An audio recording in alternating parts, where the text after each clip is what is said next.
While any candidate for the RHCE should already know the basic functions of a DNS server, let's make that functionality explicit. A DNS server resolves host names, or fully qualified domain names, to IP addresses. And assuming the DNS server database is properly configured, it can also do the reverse. In other words, it can resolve IP addresses into host names or fully qualified domain names. But what is a fully qualified domain name? Let's take www.vtc.com. For example. Atop the hierarchy is actually the dot, not .com, but the dot at the end of the address. We never have to enter it in a web browser because the dot at the end of the address is assumed.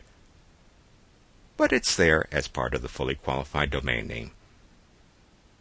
Top-level domains such as .com, .net, .org, and so on are actually subdomains.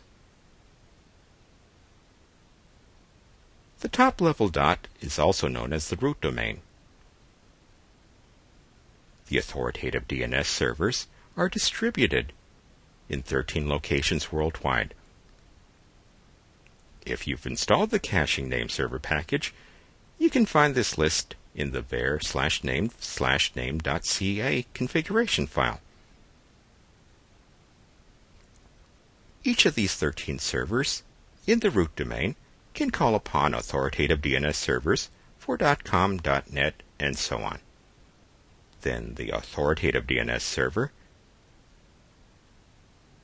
or at least one of the authoritative DNS servers, in this case for .com, can find the authoritative DNS server for the vtc.com domain.